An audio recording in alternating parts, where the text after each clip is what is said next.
नमस्कार। आप सुन रहे हैं कहानी गोल्ड। आइए सुनते हैं हम सबकी चहेती लेखिका मालती जोशी जी द्वारा लिखी कहानी नारी तू केवल ममता है। दफ्तर से इनका फोन आया था। बिलासपुर का प्रोग्राम बन रहा है, चलना है। चलना तो था पर क्या? वही अपनी शाश्वत समस्या, ऊष्मा ऊर्जा को कहाँ छोड़ा जाए। इस समस्या का शाश्वत हल भी तो हमारे पास है, हमेशा की तरह जिज्जी के पास छोड़ देते हैं। नहीं नहीं, वहां नहीं। क्यों?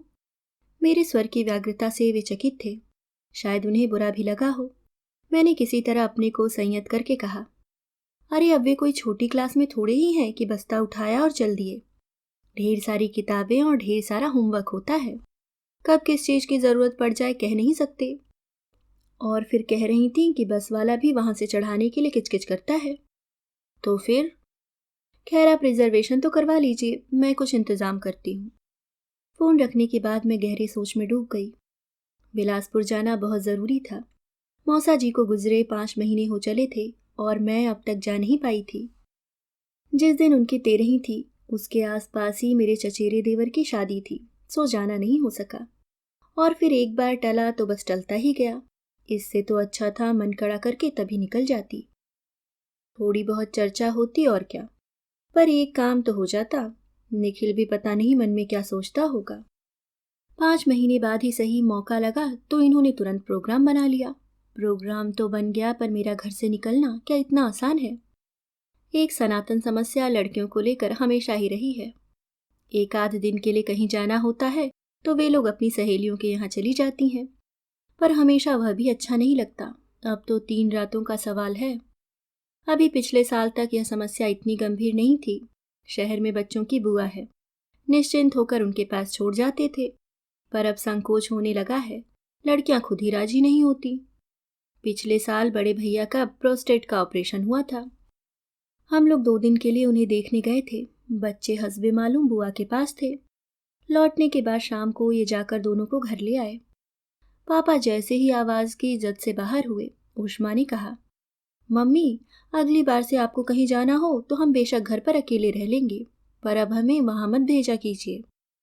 क्यों बेटे? मैंने धड़कते दिल से पूछा। ननद रानी जबान की जरा तीखी हैं, क्या बच्चों को भी नहीं बख्शा उन्होंने?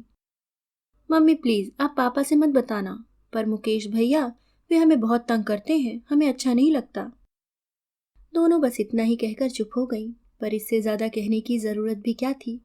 बल्कि मैं तो अपने को कोस रही थी कि माँ होकर भी मैं इतनी बड़ी बात को नजरअंदाज कैसे कर गई।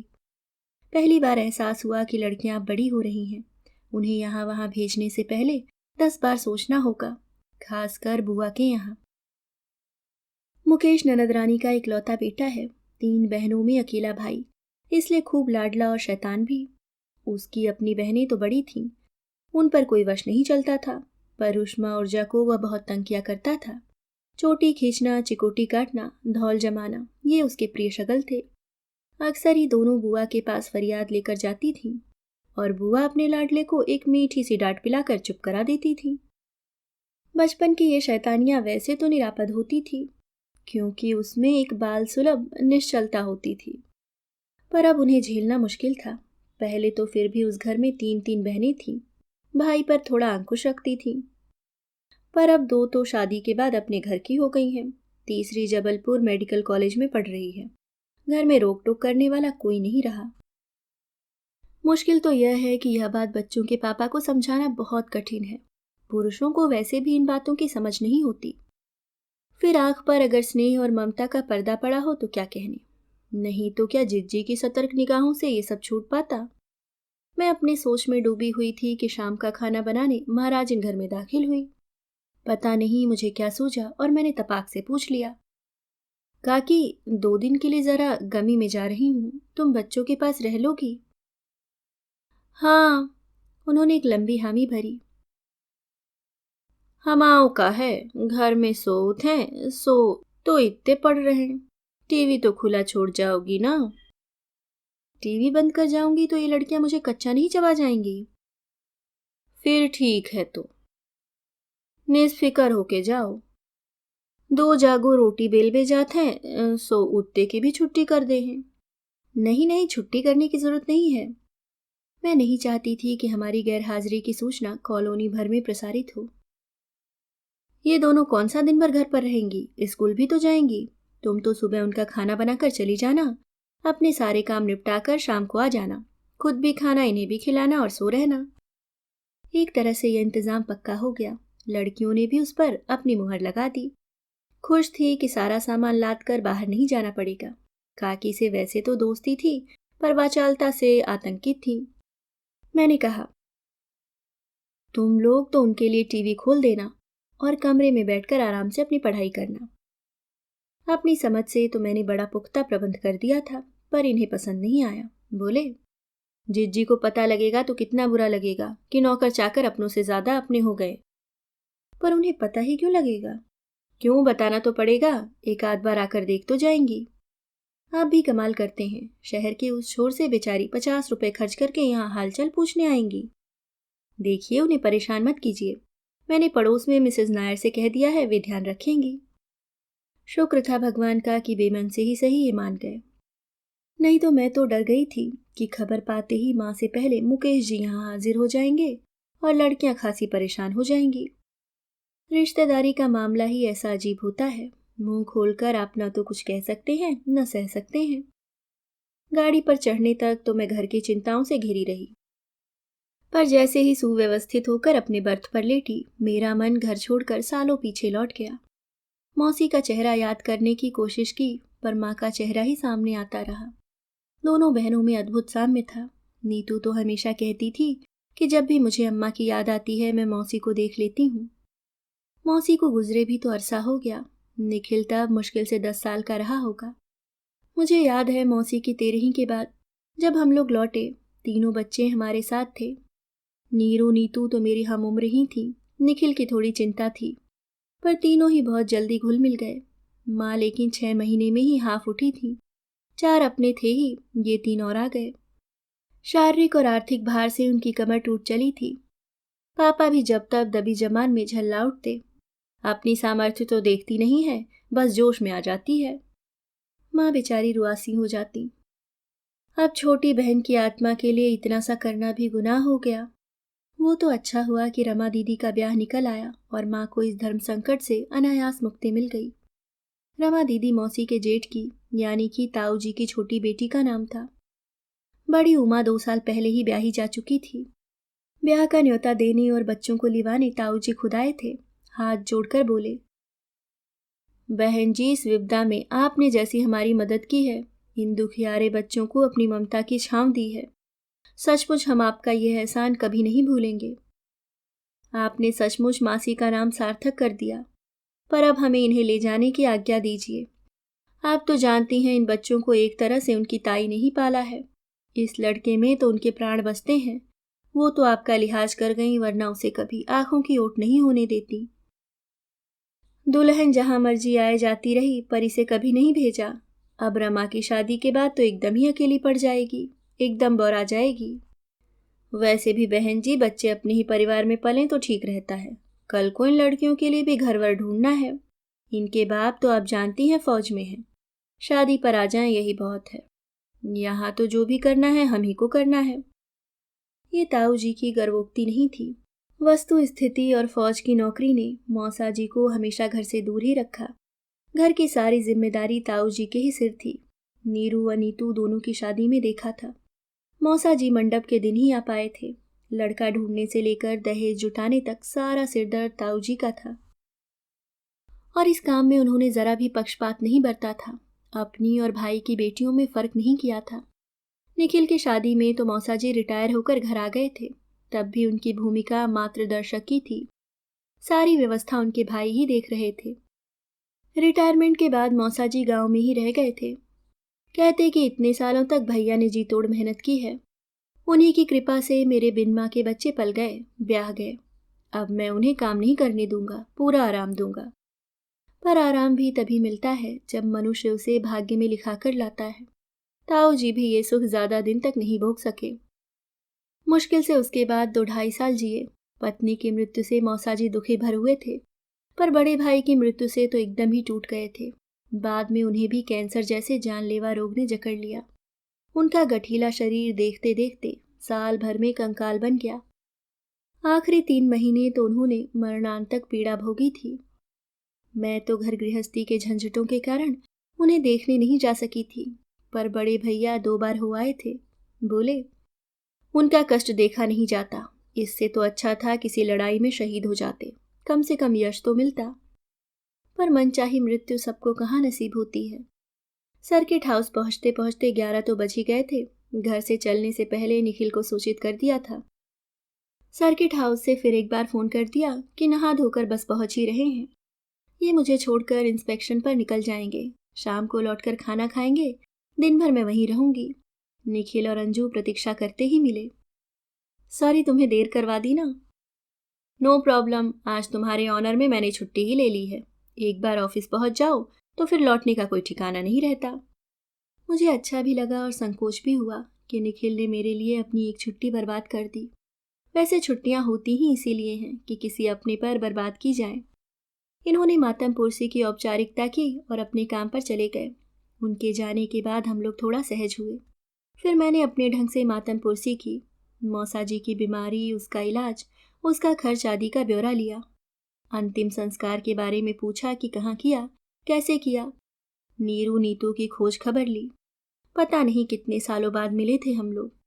बातें थीं कि खत्म ही नहीं हो रही थीं। एकाएक निखिल बोला, दीदी जीजा जी जल्दी में थे और पूरा परेफरनेलिया साथ में था, इसलिए मैं उस समय कुछ कह नहीं सका, पर हम लोग तो एक एक कप चाय ले ही सकते हैं, क्यों अंजू? यस सर, अंजू ने कहा और तत्परता से उठ खड़ी हुई, पर मुझे उसके चेहरे पर थोड़ी नाराजगी दिखाई दी। शायद इस तरह बीच महफिल से उठना उसे अखर रहा था। यूं भी बेवक्त चाय बनाना औरतों को रास नहीं आता। मैं भी कोई अपवाद नहीं हूं। वैसे हम लोग चाय नाश्ता लेकर ही चले थे, मैंने कहना चाहा। मुझे मालूम है दीदी, वहां साहब बहादुर के लिए जंबो ब्रेकफास्ट सजा होगा, पर इस गरीब भाई की कुटिया में भी थोड़ी सी जूठन गिरा दो तो क्या हर्ज है। उसकी इस नाटकीयता पर मुझे हंसी आ गई। तब तक अंजू चाय लेकर आ गई थी। ये चौथा कप किसके लिए, मैंने पूछा। अपनी सो कॉल्ड सास के लिए। जितनी बार घर में चाय बनती है उन्हें देना जरूरी है, नहीं तो श्रवण कुमार नाराज हो जाते हैं, उसने तलखी से जवाब दिया। ये किसकी बात कर रही है, मैंने निखिल से पूछा। ताई जी की। निखिल का स्वर बेहद खिसियाया हुआ था। तुम्हें तो मालूम है उन्हें चाय का कितना शौक है। ताई जी क्या यही हैं? और कहाँ जाएंगी, अंजू ने मुंह बिचकाकर कहा। इस बार फिर निखिल ने अपराधी स्वर में जवाब दिया। बाबूजी की बीमारी में उन्हें गांव से बुला लिया था। अरे तो तुमने मुझे बताया भी नहीं कि वे यहाँ हैं। चलो अंजू, चाय वहीं चलकर पीते हैं। अंजू ने मेरे प्रस्ताव पर कोई उत्साह प्रदर्शित नहीं किया। अपना कप वहीं निखिल के कप के पास रखकर वह मेरे साथ चल दी। जाहिर था श्रवण कुमार को उनके पास जाने की स्वतंत्रता नहीं थी। जीना चढ़ते हुए मैंने कहा, उन्हें सो कॉल्ड सास मत कहो। तुम्हें मालूम है निखिल को उन्होंने ही पाला है। वे सचमुच तुम्हारी सास हैं, और तुम्हारी ही नहीं तुम्हारी सास की भी वे सास ही थी। पता नहीं उनकी क्या गलती थी, उसने तुनक कर कहा। तब तक हम कमरे तक पहुंच गए थे। दरवाजा ठेलकर जो सामने बैठी आकृति को देखा तो मेरे पैर वहीं ठिठक गए। क्या ये ताई जी हैं? मुझे तो विश्वास ही नहीं हो रहा था। निखिल की शादी में उन्हें आखिरी बार देखा था। सुहाग दर्प से दिप दिप करता उनका मुखमंडल याद आया। घर पर ही नहीं, पूरी बिरादरी पर शासन करने वाला उनका दबंग सुदीर्घ व्यक्तित्व आंखों में कौंध गया। अब तो वे उस रूप की छाया भर रह गई थीं। मुझे संभलने में कुछ क्षण लग गए थे। फिर अपने को संयत करके मैं आगे बढ़ी और कहा, ताई जी प्रणाम। उनकी जिज्ञासु आंखें मेरा चेहरा टटोलती रहीं। मुझे पहचाना नहीं ताई जी, मैं सुमन हूँ, सनी मौसी की बेटी। अरे सुमन बिटिया, माफ करना बिटिया, अब आंखें पहले किसी नहीं रही। कहते हुए उन्होंने मुझे अंक में भर लिया। उनका स्पर्श पाते ही मेरे आंसू निकल आए। वे तो भरभरा कर रो पड़ी थी। बड़ी देर बाद उन्हें चुप किया जा सका। तब तक अंजू चाय की ट्रे रखकर नीचे जा चुकी थी। शायद उसे यह शोक प्रदर्शन अच्छा नहीं लगा होगा, पर शायद वह नहीं जानती थी कि व्यक्ति जिस तिस के सामने नहीं रोता है। जब कोई अपना मिलता है तभी आंसू अपने आप बह निकलते हैं। ताई जी जब कुछ प्रकृतिस्थ हुई तो मैंने कहा, यह आपने अपना क्या हाल बना रखा है? मैं तो आपको एकदम पहचान ही ना पाई। ये बात ठीक नहीं है ताई जी, आपको अपना इलाज करवाना चाहिए। मुझे कुछ नहीं हुआ है लली, और कुछ होगा भी नहीं। भगवान ने मुझे पत्थर से गढ़ा है। मेरे सामने से छोटे बड़े सब उठकर चले गए और मुझे खरोच नहीं आई। पता नहीं कौन सी अमर बूटी खाकर आई हूं मैं। लाला जब बीमार थे तब ठाकुर जी को कितना मनाया, कितनी मिन्नतें की कि मेरी जिंदगी के बाकी दिन इन्हें दे दो। इस आदमी ने सारी जिंदगी बनवास भोगा है, अब 4 दिन बाल बच्चों के बीच रह लेने दो, नाती पोतों का सुख भोगने दो। पर भगवान ने एक नहीं सुनी।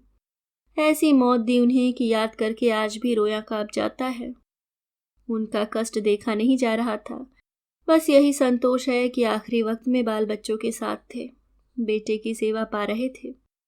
सच निखिल ने बहुत सेवा की, बहुत खर्च भी किया। भगवान की मर्जी कुछ और ही थी, क्या करें।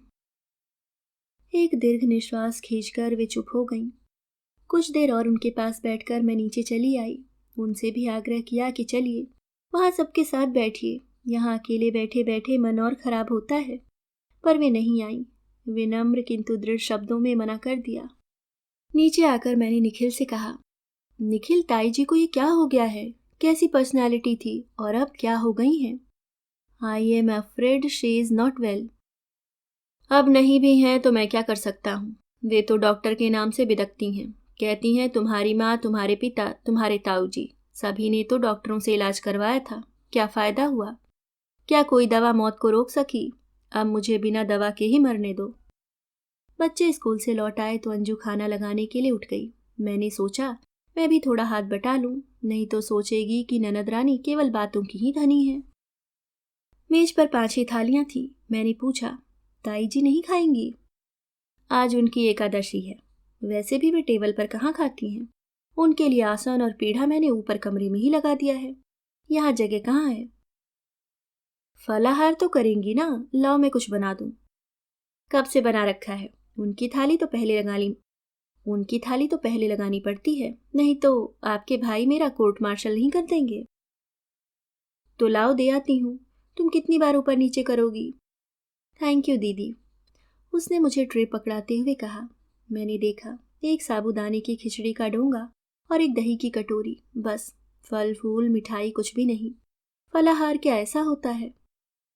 ऊपर कमरे में मैंने उनका आसन पीढ़ा लगा दिया, मटके से पानी भरकर रख दिया। फिर परोसने लगी तो उन्होंने मेरे हाथ से डोंगा लेकर थोड़ी सी खिचड़ी प्लेट में डाल ली और बोली, ले जा निखिल को खिला देना, उसे बहुत पसंद है। साबूदाने की खिचड़ी तो मेरा भी प्रिय व्यंजन है, पर उसकी शक्ल देखकर ही मन भर गया था। नीचे आकर कहा, लो निखिल, तुम्हारा प्रसाद आ गया। इन सब पुराने लोगों की आदतें एक सी होती हैं ना, बच्चों को दिए बिना उनके गले से कौर नहीं उतरता। ताई जी पहले खिचड़ी कहाँ खाती थी, गांव में तो इसका चलन ही नहीं है। यहाँ तो मैं ही जिद पकड़ गया, कहा कि मुझे ये चीज इतनी पसंद है, पर आपके लिए बनेगी तभी मैं खाऊंगा। तब जाकर खाने लगी हैं। अरे इतने सारे व्रत करती हैं, बिना खाए गुजारा कैसे होगा? मुझे तो दीदी इन व्रतों और उपवासों का साइंस ही समझ में नहीं आता है। अंजू ने नाक भौं सिकोड़ते हुए कहा, इस उम्र में तो काफी हल्का खाना लेना चाहिए, पर फलाहार की चीजें देखिए आप कितनी हैवी होती हैं। सब की सब देसी घी में बनती हैं। इस एज में डाइजेस्ट भी तो होना चाहिए। मन में सोचा, उनके डाइजेशन की चिंता तो तुम खूब कर रही हो। 1 चम्मच भर घी में इतना सारा साबुनदाना छौंक दिया है। ताई जी पर दया हो आई। वहां घर में घी दूध का भंडार भरा हुआ है, यहाँ बहू चम्मच भर घी का भी उलाहना दे रही है। खाना खाने के बाद मैं टेबल साफ करने के लिए नहीं रुकी, क्योंकि निखिल से बात करने के लिए यही 2-4 एकांत क्षण मिल रहे थे। निखिल, मैंने बिना किसी प्रस्तावना के कहा, मुझे लगता है ताई जी अपने गांव घर को बहुत मिस कर रही हैं। यहाँ का माहौल शायद उन्हें रास नहीं आ रहा है। अंजू की बातों को बहुत सीरियसली मत लो दीदी, उसकी बकझक तो चलती ही रहती है।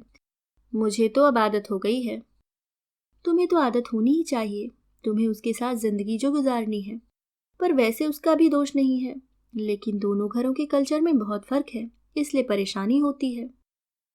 कल्चर कल्चर किस चिड़िया का नाम है, शायद वे लोग जानते ही नहीं हैं। ऐसा नहीं कहते निखिल, अपनी अपनी लाइफ स्टाइल होती है। थोड़ा बहुत अंतर हो तो आदमी एडजस्ट कर लेता है, पर अंतर अगर ज्यादा हो तो दोनों पक्ष कष्ट पाते हैं। फिर अब तो ताई जी की वह उम्र भी नहीं रही है, तुम उन्हें गांव क्यों नहीं भेज देते? वे तो खुद जाना चाहती हैं, कई बार निहोरा कर चुकी हैं। पर तुम ही बताओ, उनकी यह उम्र क्या अकेले रहने की है? कल को मैं जिज्जी लोगों को क्या मुंह दिखाऊंगा? कहेंगी नहीं कि अपनी गरज पर तो बड़े आदर से लिवा ले गए थे, अब काम हो गया तो लाकर पटक दिया। तुम्हारी ऐसी कौन सी गरज थी? बाबूजी की बीमारी। तुम्हें उनकी हालत का अंदाजा नहीं है। मैं घंटे भर के लिए भी घर से बाहर नहीं जा सकता था। वैसे भी ताई जी को याद तो करते ही थे, मैं भी एकदम बंध गया था, इसलिए दफ्तर का आदमी भेजकर बुलवा लिया। उन्होंने आकर सब संभाल लिया, तब कहीं जाकर मैं थोड़ा फ्री हो पाया, नहीं तो महीने भर की छुट्टी लेकर बैठ गया था। ताई जी बहुत तारीफ कर रही थी, तुमने बाबूजी की बहुत सेवा की थी। इसमें तारीफ की क्या बात है, वह तो मेरा फर्ज बनता था, आखिर बेटा था मैं उनका। पर ताई जी ने जो किया उसकी तो मिसाल ही नहीं है। बाबूजी तो रो देते थे कि इस उम्र में उन्हें यह नरक उलीचना पड़ रहा है, पर वे डपट देती थी, कहती कि माँ कहते हो ना मुझे, फिर संकोच क्यों करते हो? मैं नहीं करूंगी तो और कौन करेगा? क्या बेटे की नौकरी छुड़ा दोगे या कि बहू के सामने बेपर्दा होगे? ये उस पीढ़ी के लोग हैं निखिल। ऐसी जीवट, ऐसी कर्मठता, ऐसी भावना हम लोग कहाँ से लाएंगे? मैं अभी कल्चर की बात कर रहा था ना। बाबूजी की बीमारी में उन्हें देखने मेरे सास ससुर दोनों आए थे। ताई जी की सेवा भावना का मेरी सास ने क्या निष्कर्ष निकाला जानती हो? बोली कि ऐसी लगन से तो कोई पत्नी या प्रेमिका ही सेवा कर सकती है। छी निखिल, अपने बड़ों के लिए ऐसी बात करते हुए तुम्हें शर्म आनी चाहिए। यह बात मेरी छाती में जमकर बैठ गई है दीदी, मैं और किसी से यह कह भी नहीं सकता, सिर्फ तुमसे कहकर ही हल्का होना चाहता हूँ। उस औरत ने यह बात अंजू के दिमाग में भी फिट कर दी है, तब से उसका सारा नजरिया ही बदल गया है। ताई जी को वह बहुत हिकारत से देखने लगी है, उन्हें अपमानित करने का एक मौका भी नहीं छोड़ती, इसलिए उनका इंतजाम मैंने ऊपर कर दिया है। जो कुछ भी झेलना होता है मैं झेल लेता हूँ। ये जो कूढ़मन लोग होते हैं ना निखिल, वे स्त्री पुरुष संबंधों को एक ही तरह से परिभाषित करते हैं। वे नहीं जानते कि इन संबंधों के भी कई सोपान होते हैं। एक सोपान तो ऐसा है जहाँ पत्नी भी माँ बन जाती है। भाभी को तो हमारे यहाँ पहले से ही माँ का दर्जा मिला हुआ है। लेकिन रिश्तों की इस उद्दतता को समझने के लिए दिल चाहिए, दिमाग चाहिए। ये दोनों चीजें तो ये लोग अंग्रेजियत के आगे कब के गिरवी रख चुके हैं। मुझे तो हैरत इस बात पर है कि ये रिश्ता ताऊ जी ने ही पक्का किया था। वो तो पारखी व्यक्ति थे, संस्कारों की इस खाई को वे कैसे नजरअंदाज कर गए। रिश्ते तय करते समय कोई अपना असली चेहरा कहाँ दिखाता है? सिर्फ कन्या ही मेकअप नहीं करती, सामने वाले को इम्प्रेस करने के लिए सारा खानदान मुखौटे पहन लेता है। किचन से कुकर की सीटी और मिक्सर की आवाज एक साथ सुनाई दी तो मैं चौंकी। जाकर देखा, तमाम सामान फैला है और अंजू जी जुटी हुई हैं। ये क्या भाई, अभी तो सुबह का खाना ही नीचे नहीं उतरा और तुम शाम की तैयारी में जुट गई। क्या पीस रही हो? दही बड़े की दाल। और कुकर में क्या चढ़ा है? आलू। तभी कुकर ने तीसरी सीटी दी। मिक्सर रोककर उसने कहा, दीदी जरा बंद कर देंगी प्लीज? गैस बंद करते हुए देखा, प्लेटफॉर्म पर एक प्लेट में 6-7 अंडे रखे हैं। मेरी घूरती निगाहों को पकड़कर उसने कहा, आपसे पूछना भूल गई थी, जीजा जी अंडा तो खाते हैं ना? एग करी बना रही थी। खाते तो हैं पर आज एकादशी है ना।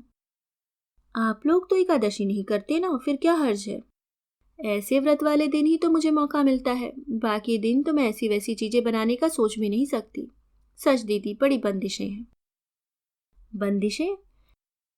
मैंने उसके खुले गले वाले गाउन को देखा जो शरीर के सारे उभारों को स्पष्ट कर रहा था।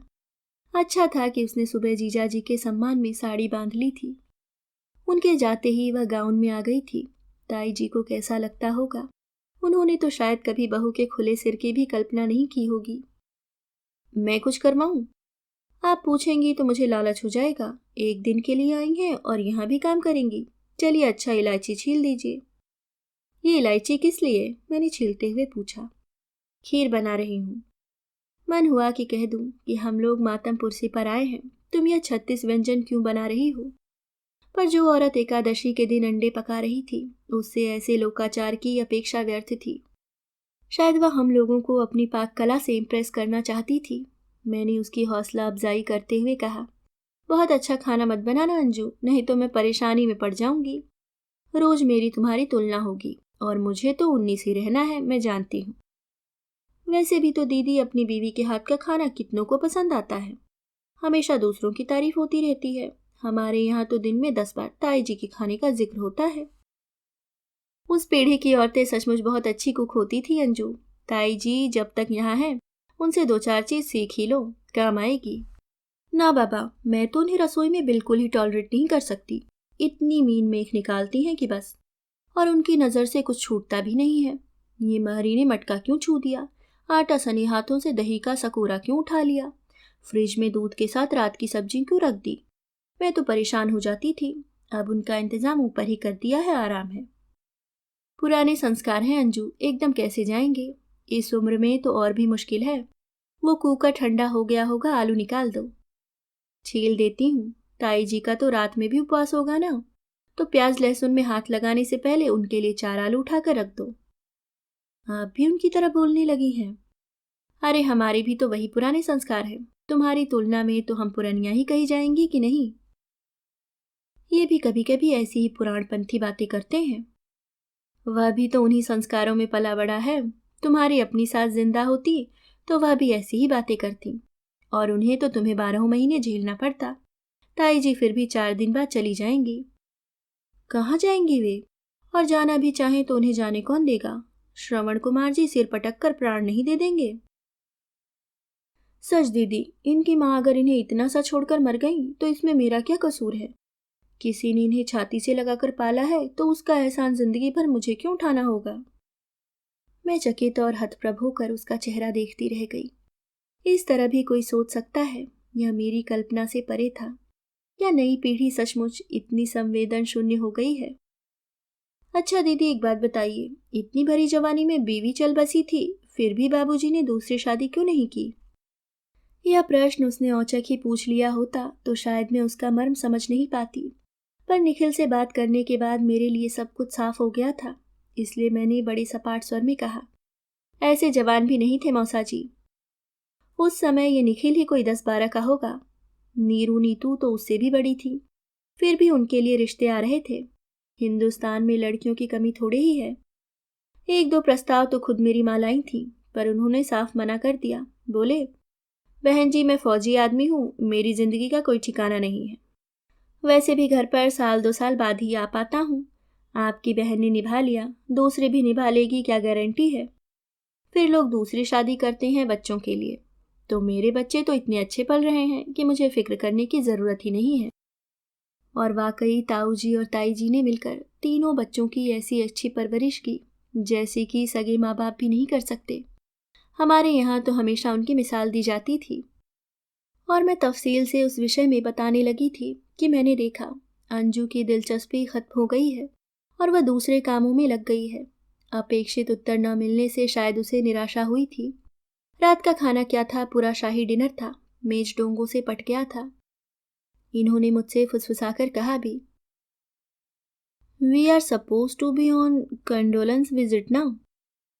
मैं क्या कहती, कैसे बताती कि जो महिला एकादशी के दिन एग करी बनाने के लिए सुविधाजनक मानती है, वह इन बातों को नहीं समझ सकती। वह तो अपनी पाक कला से नंदोई को इम्प्रेस करने पर तुली हुई है। 3600 व्यंजन थे, फिर भी खाना मेरे गले से नहीं उतर रहा था। बार बार ताई जी का ख्याल आ जाता। दोपहर को उनके लिए 4 आलू उठाकर रख दिए थे, वे ही तलकर ऊपर पहुंचा दिए गए थे। कैसी भरी पूरी गृहस्थी की मालकिन थी ताई जी, और आज उनकी ये दशा थी। मन इतना खराब हो गया था कि लौटते समय रास्ते भर उनकी ही बातें करती रही। मैंने कहा कि हम लोग तरसते हैं कि घर में कोई बड़ा बूढ़ा नहीं है। जिनके यहाँ है उन्हें कोई कद्र ही नहीं है। फालतू सामान की तरह उन्हें घर के कोने में पटक रखा है। रात को सोते समय मैंने एकाएक कहा, सुनिए, हम ताई जी को अपने पास रख लें तो कैसा रहे? जवाब में वे केवल हंस दिए, एक व्यंग भरी हंसी। इसमें हंसने की क्या बात है? मैंने तुनक कर पूछा। मैं इतनी देर से इसी प्रस्ताव की प्रतीक्षा कर रहा था। जानता था तुम्हारी बात इसी बिंदु पर आकर खत्म होगी। मतलब? सारा वक्त तुम उन्हीं के बारे में बोलती रही हो। न तुमने अपने भाई भाभी के बारे में कुछ कहा, न उनके बच्चों का जिक्र किया, न उनके घर का वर्णन किया, न इतने जतन से बनाए गए खाने की तारीफ की। मैं समझ गया कि तुम्हारे दिमाग में कौन सा कीड़ा कुलबुला रहा है। देखो, हर बात का मजाक बनाने की जरूरत नहीं है। मैं सीरियसली पूछ रही हूँ, हम उन्हें अपने पास रख लें? किस रिश्ते से? क्या कोई रिश्ता जरूरी है? देख तो रहे हैं वहां रिश्ते कैसे दम तोड़ रहे हैं। और फिर दूर का ही सही, रिश्ता तो है। क्या तुम्हें लगता है इस रिश्ते के सहारे वे तुम्हारे पास आकर रह लेंगी? क्यों नहीं रहेंगी? वहां जिस हाल में है उससे तो अच्छा ही रखूंगी। कब तक? मेरा मतलब है कल को अगर अपाहिज हो गई, बिस्तर से लग गई, क्या तब भी इसी आस्था के साथ रख लोगी? मैं उनकी ओर देखती रह गई। ऐसे आंखें फाड़कर क्या देख रही हो? मैं कोई अनहोनी बात नहीं कह रहा हूं। बुढ़ापे का शरीर है उनका, कभी भी कुछ भी हो सकता है। और मान लो अभी ही वे अपंग अपाहिज होती, तो क्या तुम उन्हें लाने की बात सोचती? अपने मन को अच्छी तरह टटोल कर जवाब दो। शर्म के मारे मैंने गर्दन झुका ली। मैंने रिश्ते की बात इसीलिए उठाई थी सुमन। रिश्तों की प्रगाढ़ता ही असहज स्थितियों को सहने की शक्ति देती है। शायद इसी के बल पर वे निखिल की बहू को झेल रही हैं। तुम कहोगी तब भी वे तुम्हारे साथ नहीं आएंगी, इसलिए अब यह विचार मन से निकाल दो और चुपचाप सो जाओ। सुबह फोन की घंटी से ही आँख खुली। निखिल था। बोला, सॉरी, नींद से जगाने की माफी चाहता हूँ, पर एक बात कहनी थी। बोलो। जाने से पहले घर पर एक चक्कर लगा लेना, बड़की अम्मा से मिल लेना। वे रात में भी तुम्हारा इंतजार करती रहीं। सॉरी यार, मैंने उनसे वादा किया था कि उनके जमाई बाबू से उन्हें जरूर मिलवाऊंगी, पर शाम को याद नहीं रहा। खाना खाने के बाद घड़ी देखी तो 11 बज रहे थे। सोचा अब तक तो सो गई होंगी। नहीं, वे जाग रही थी। खैर कोई बात नहीं, आज मिल लेना, इसलिए फोन किया। 10:30 के बाद आओगी तो शायद मुझसे मुलाकात ना हो। उसके स्वर में झिझक थी। नो प्रॉब्लम, अंजू तो होगी ना, फिर ठीक है। तुम अच्छे बच्चे की तरह ऑफिस जाओ, रोज रोज छुट्टी लेना ठीक नहीं। फोन रखते हुए याद आया कि इस बार निखिल ने बड़की अम्मा कहा था, जो सहज स्वाभाविक था। कल वह ताई जी कह रहा था, जो अजीब लग रहा था। शायद बीवी के सामने सोफिस्टिकेटेड बनने की कोशिश कर रहा था। क्या पता यह फोन भी उसने बीवी से छिपकर ही किया हो। मेरा अंदाज एकदम सही निकला। अंजू हमारे आगमन के लिए एकदम तैयार नहीं थी। रात के ही सिलवट वाले कपड़ों में घर की सफाई में जुटी थी। हमें देखते ही परेशान हो उठी। उसकी समझ में नहीं आ रहा था कि पहले जाकर कपड़े बदले या हमारे लिए चाय बनाए। मैंने उसकी दुविधा समाप्त करते हुए कहा, चाय वाय तुम आराम से बनाना अंजू, हम तब तक ताई जी से मिल लेते हैं। रात बहुत देर हो गई थी, सोचा सुबह मिल लेंगे। यह आपने अच्छा किया, वे पूछ रही थी। अच्छा अंजू, ताई जी अगर राजी हो जाएं तो हम कुछ दिनों के लिए उन्हें अपने साथ ले जाएं। वह हंस दी। वे जाएंगी थोड़े ही, चारों दीदी लोग बुलाती रहती हैं। नीरू नीतू दीदी तो छोड़िए, वे अपनी बेटियों के यहाँ भी जाने के लिए तैयार नहीं है। क्यों? वही पुराना राग, बेटी के घर रहने से पाप जो लगता है। इस बात को वे इतनी बार इतनी तरह से कहती हैं कि मेरी मम्मी को तो अब यहाँ आने में ही संकोच होने लगा है। अच्छा दीदी, आप ही बताइए, किसी के बेटा ना हो तो वे क्या करे? क्या घर में ही कैद होकर रह जाए? बेटा तो ताई जी के भी नहीं है, मैंने याद दिलाया। हाय राम, ऐसा कोई कहकर तो देखे, वे उसका मुंह नोच लेंगी। अपने लल्ला जी पर बहुत नाज है उन्हें, खुद पैदा करती तो पता नहीं क्या करती। अंजू ने मुंह बिचकाकर कहा। इन्हें यह बातचीत जरा भी अच्छी नहीं लग रही थी। बेजारी से बोले, जल्दी करो भाई, ट्रेन का टाइम हो रहा है।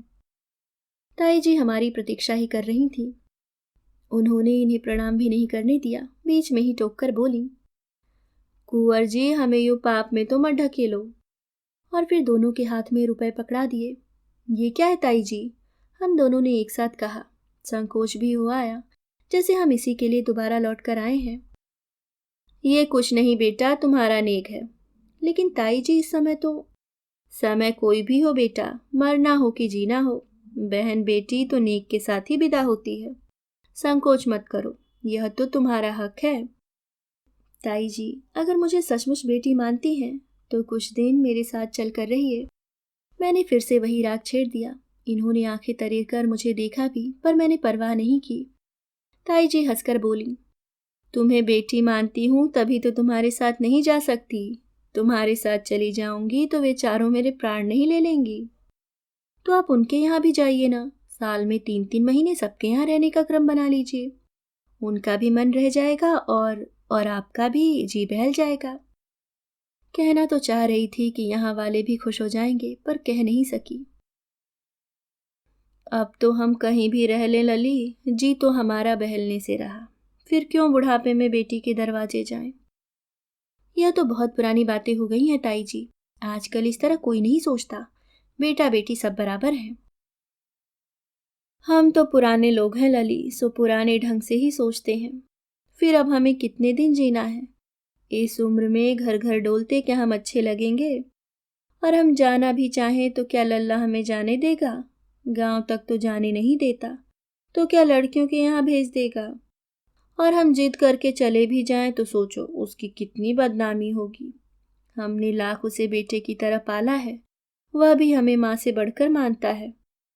पर बाहर वाले तो यह सब नहीं जानते ना। वे तो यही कहेंगे कि बुढ़िया निखिल को भारी पड़ रही है। अपनी माँ होती तो क्या इस तरह समधी आने में पटक देता? हमें अपनी जगह साई की चिंता नहीं है, पर लल्ला की बदनामी हम नहीं होने देंगे। औरत का अपना सुख दुख कुछ नहीं होता लली, उसे तो हरदम बस बच्चों का भला बुरा देखना पड़ता है। मैं अभिभूत सी उन्हें देख रही थी, सुन रही थी। कहीं कोई अभियोग नहीं, शिकायत नहीं। वात्सल्य से दीप्त उनका चेहरा मेरे विवेक को अंदर तक झकझोर गया। मैं भी कैसी पगली उन पर अपनी सहानुभूति लुटाने आई थी। अभी आप सुन रहे थे मालती जोशी जी द्वारा लिखी कहानी नारी तो केवल ममता है। दोस्तों, अगर आपको कहानी पसंद आई तो कमेंट करके ज़रूर बताएं। दोस्तों, अगर आपको कहानी पसंद आई तो वीडियो को लाइक ज़रूर करें, और अगर आपके कोई भी सुझाव हो तो हमें कमेंट बॉक्स में ज़रूर बताएं। मिलती हूँ किसी और नई कहानी के साथ। तब तक के लिए मुस्कुराते रहिए। धन्यवाद।